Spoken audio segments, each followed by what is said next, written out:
Salamat po, Ma'am Nida, sa pinatawan ay inoto lamang ng ilang libong Pilipino. Ngunit ang kasama natin ngayon ang Pangulong Duterte, ang most voted Philippine leader ng 2016. At ang kanyang anak, Vice President Sara Duterte, ang most voted Philippine leader naman ngayong 2022. I would like to manifest na gusto ng sambayan ng Pilipino ang pagdurog niya sa mga kriminal, durugista at NPA na terorista. Kaya sila ibinoto at patuloy na mahal ng mga Pilipino. Kaya gusto natin ng patas na hearing. Sana sinama natin dito ang libo-libong mga magulang na ang mga anak ay biniktima ng mga durugista. Ang mga ordinaryong Pilipino na naglalakad galing trabaho, tapos sinaksak o pinatay ng adik, lahat ng mga kababaihan, na kahit pati infant na babae ay ginahasa na ng adik. Libo-libo rin ang kanilang mga magulang at mahal sa buhay na wala dito ngayon. Awang-awa ang mga Pilipino sa mga inosenteng pamilyang na ito, kaya niluklok ng bansa ang Pangulong Duterte. Ang drug war ng Pangulo ay policy lamang. Hindi ito natupad kung hindi ito pinundahan ng Kongreso ng 6 na taon. Majority pa nga dito sa mga kinatawan ay naka-Duterte pa buong 6 na taon eh.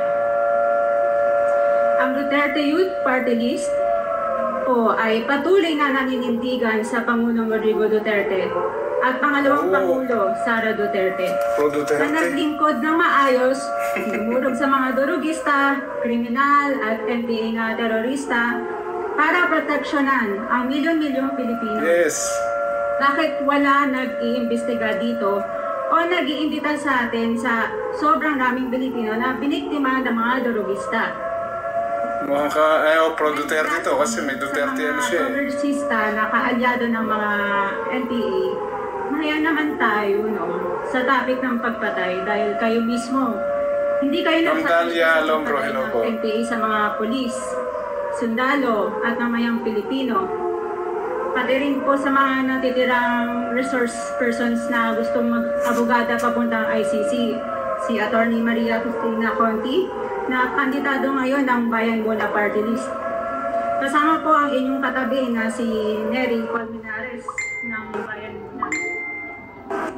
Sa NPA, nire-recruit ang mga kabataan para pabagsakin ang gobyerno at pumatay ng mga pulis, sundalo at tropa ng gobyerno.